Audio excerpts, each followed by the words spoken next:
লড়াই চাই, লড়াই করে বাঁচতে চাই।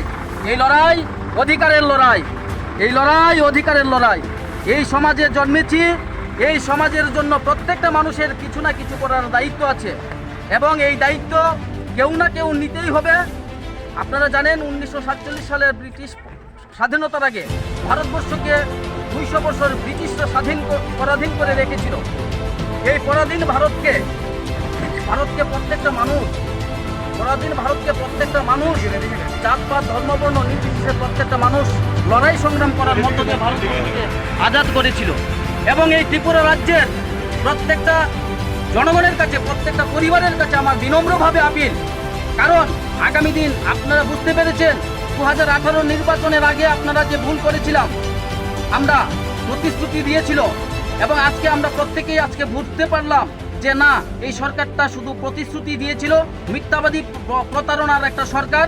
299টা প্রতিশ্রুতি যেমন দিয়েছিল, একটা প্রতিশ্রুতি যেমন পালন করেনি, ঠিক তদ্রুপ আজকের শিক্ষার যে বেসরকারীকরণ করেছেন, যেটাকে নাম দিয়েছেন বিদ্যাজ্যোতি প্রকল্প, সেই বিদ্যাজ্যোতি প্রকল্পটা টোটালি আগামী দিন টোটালি বেসরকারীকরণ করবে এবং রাজ্যের মধ্যে যে 4200 বিদ্যালয় আছে প্রত্যেকটা বিদ্যালয়কে বেসরকারীকরণ করবে। তাই বলছি, আগামী দিন এই রাজ্যের ভবিষ্যৎ প্রজন্মকে রক্ষা করার জন্য জাতপাত ধর্মবর্ণ নির্বিশেষে এই আন্দোলন করার মধ্য দিয়ে এই আইনকে আমাদের প্রত্যাহার করতে হবে। অন্যথায় এই রাজ্যের মধ্যে আগুন লাগলে যেমন কাউকে ছাড়ে না, রেহাই দেয় না, ঠিক তদ্রুপ এই আইন আগুন থেকে খারাপ, কাউকে ছাড়বে না এই আইন।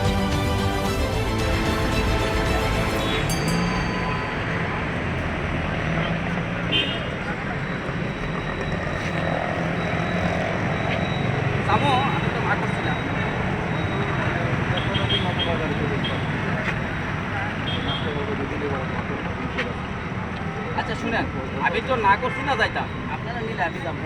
ব্যাপার হচ্ছে গিয়া যন্ত্রণ মন্ত্র তো একটা জায়গা আছে।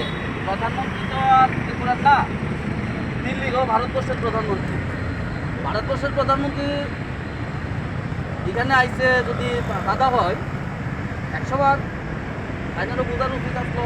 যন্ত্রণ মন্ত্র তো প্রত্যেক দিন প্রায় দিনই ধর্ণা হইতেছে, প্রত্যেক দিন রাজনৈতিক কর্মসূচি হইতেছে, ধর্ণা হইতেছে রাজনৈতিকভাবে। আমরা রাজনৈতিক ব্যানারে যাইতেছি আপনারা ডিউটি, আমি কইতেছি না আপনারা দোষারোপ করছেন, আপনারা ডিউটি আপনারা করবেন, কেন আপনারা দোষারোপ করবেন? হ্যাঁ অবশ্যই যাবো।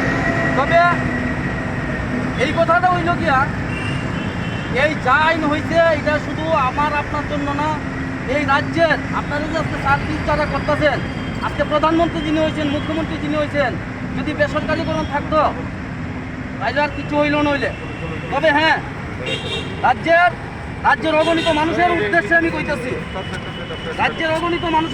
কইতেছি, আগামীকালকে প্রধানমন্ত্রী আইব, যার জন্য এই জায়গা আমাদের খালি করতে হইতেছে। তবে এই আন্দোলন তো শেষ আন্দোলন না, লাগাইছিল প্রধানমন্ত্রী কৃষি আইন করছিল, কৃষি আইন শেষ পর্যন্ত বাতিল করতে বাধ্য হয়েছিলেন। শুধু কৃষি আইন না, 3টা আইন বাতিল করছে।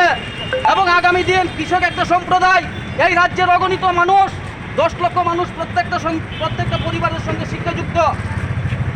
আপনাদের কাছে কাতরভাবে বিনোদন, এই লড়াই শুধু আমার আপনার লড়াই নয়, এই লড়াই ত্রিপুরার ভবিষ্যৎ প্রজন্মকে সুরক্ষার লড়াই। এই লড়াইয়ে সামিল হবেন। এই লড়াইয়ে সামিল হওয়ার মধ্য দিয়ে আপনারা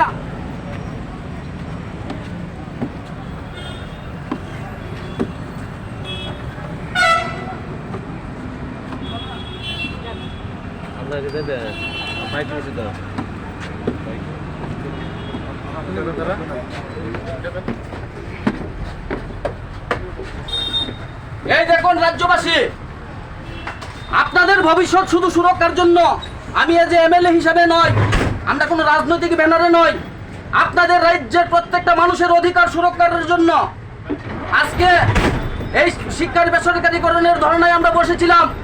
প্রধানমন্ত্রী আসার জন্য আমাদের ধর্না থেকে উঠিয়ে দিল। আমি প্রায় রাজ্য